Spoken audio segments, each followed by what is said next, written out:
This is lesson two, first situation, all right? First of all, I want you to read the first situation and answer some preliminary questions, all right, about it. So the preliminary questions are, uh, where are those people in the situation? Not only I want you to answer, but I want you to describe the place there. You know, the position of people. They are close to what? They're doing what? All right. So describe what is going on. So pause the video.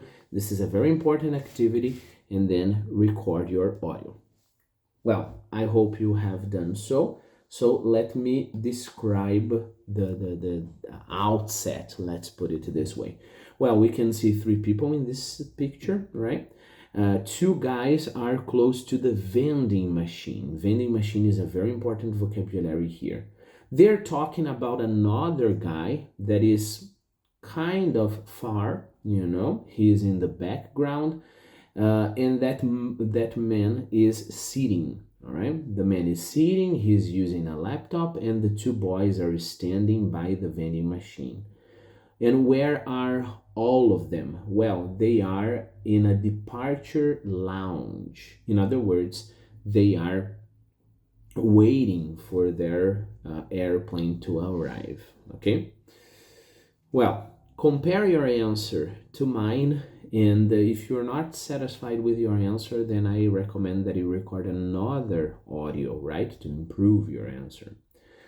My next question, that is like a proposal for a small speech, is why do the boys know the man sitting? All right.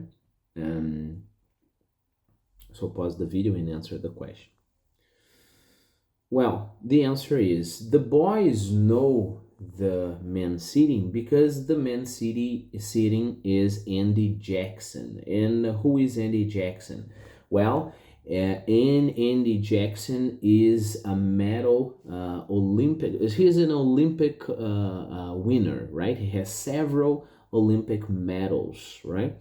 In what kind of sport? He's a runner. So in the last Olympic Games, he got a stack of medal, right? He got many medals, all right?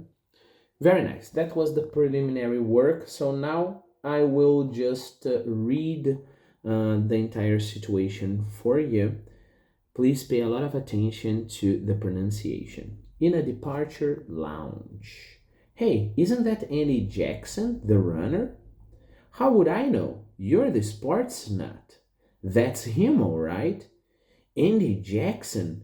Didn't he win a stack of medals in the last Olympic Games? He sure did. He won 4 gold, 2 silver, and a bronze. And he set a new world record in the 100-meter sprint. Why don't you go and ask him for his autograph? You know, I think I'll do that. So let me read it one more time. Now let's comment and let's get some questions, right? And please repeat after me. So in a departure lounge. Now let's connect things, right? Repeat. In a departure lounge. So remember, lounge is a place where people can wait, all right? Among other things. For example, if you are at a school, there is a place where teachers wait for their classes. We call that place the teacher's lounge. All right, so they are in the departure lounge. Remember, departure comes from depart. All right, depart is another way to say leave. It's the opposite of arrive. So the opposite of departure would be arrival, right? The arrivals. Is another part of an airport. Hey, isn't that Andy Jackson, the runner? Remember a negative question? Hey, isn't that, right?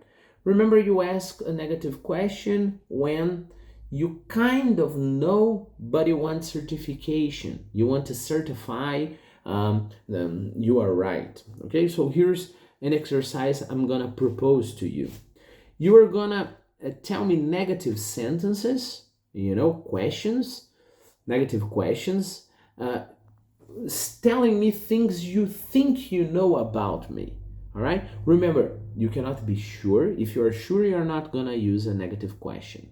All right, so for example, you are not gonna ask me, hey, aren't you an English teacher? Of course I am an English teacher.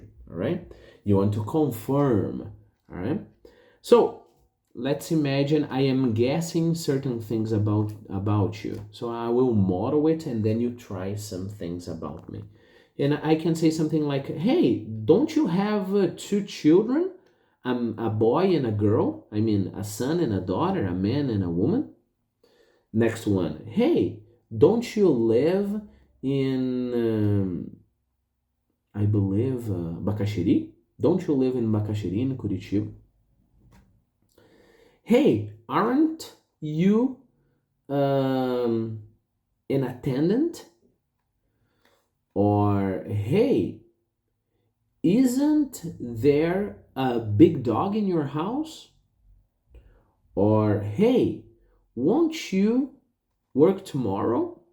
Okay, so try sentences like that, but for me. Remember, the rule is you think you know, you're not completely sure. Of course, we can use negative questions when something is obvious or surprising. So, for example, I know you have a cell phone, and then one day you tell me, Child, can I use your cell phone? And you say, don't you have a cell phone? I'm surprised. And then the guy answers, how would I know? So repeat, how would I know? Or how would you, how would I know? How would I know? All right.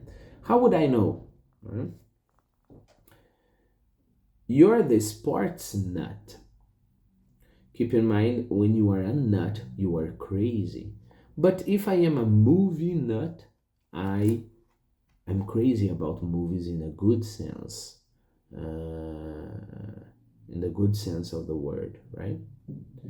So how would I know? Would I know? I said would I? No, you would say would you? If it's would you, then there would be this connection, all right? So how would you know? Would you know? But here's how would I know? You're the sports nut. Here's a question for you. Pause the video and answer the question. What kind of nut are you? Well, I'm gonna answer the question. I am a movie nut. You can see I am a book nut. All right. I think that's about it. Then the guy answers, that's him, all right. All right is like, oh yeah, of course, sure, that's him for sure. Andy Jackson, didn't he win a stack of medals in the last Olympic Games? Look, here, I think you can see I have a big stack of books, right? Here it's not exactly a stack because they're organized on the shelf, all right? But I have a big stack of books, So Andy Jackson won a stack of medal, one medal and another and another and another one, a stack of medal in the last Olympic Games. And then the other guy says, he sure did. All right, let's practice a little bit. Yes, let's use this construction. He sure did. The person, sure, and the auxiliary. For example, I can ask you, don't you have a car? And then you're going to answer, I sure do, right? Because my auxiliary was, don't you have a car? And then you answer, I sure do. Now let's try this. I'll ask you a question and let's imagine the answer for all of my questions is yes, sure. All right. So pause the video and try, right? My first question is, aren't you my student? Pause the video every time, right? So your answer should be, I sure am, okay? Don't you live in Curitiba? I sure do. One more. Doesn't Sarah have a car? She sure does, right? She sure does. Won't Philip come to the game tomorrow? He sure will. All right? You always use the same auxiliary. One more. Can't Sarah speak English? She sure can. I asked all of my questions were negative questions because, well, negative questions are important for this lesson, right? I may just ask you a regular question. For example, could you send Peter the message? And then you say, I sure could. All right? Okay. Let's continue. Then the guy describes he won 4 gold. Pay a lot of attention that in that case, we don't use the plural, all right? Because it's the adjective for the medals. Imagine he were saying the entire thing. Then it would be he won 4 gold medals, 2 silver medals, and a bronze medal. So that's the reason why we don't use the plural here, all right? So just repeat there. He won 4 gold, 2 silver, and a bronze. And he set a new world record. Repeat, world record. World record. So repeat, and he set a new world record in the 100-meter sprint. Why don't you go ask him for his autograph? Oh, just before we continue, remember 100-meter sprint, we call this modality, this kind of running in the Olympics that people have to run just for 100-meter. A sprint is exactly that. Use all of your energy to run, right? So that's why 100-meter sprint. Remember that even when you are watching, people running a marathon, so imagine very, very long race, right? We're talking about more than 42 kilometers. In the end, there is the sprint. What is the sprint in the end? People are running, keeping a pace, but in the end, they try to use all the energy they have left so that they can run it as fast as they can and get some positions, right? So that's the sprint, all right? In a 100-meter sprint competition, there's just that part, just all the energy being used to run as fast as you can.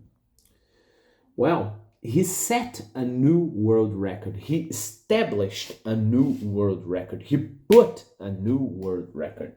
So let's imagine I want to wake up tomorrow at 5 o'clock, but as a matter of fact, I will have to wake up tomorrow at 5 o'clock. So I will set my alarm clock. I will set my alarm clock for 5 o'clock, all right? So he set a new world record in the 100-meter sprint. Why don't you go ask him for his autograph? Be careful, okay? Autograph. And the other guy says, I think you can say I'll, you can also say I'll, right? I'll do that. So just repeat, I think I'll do that.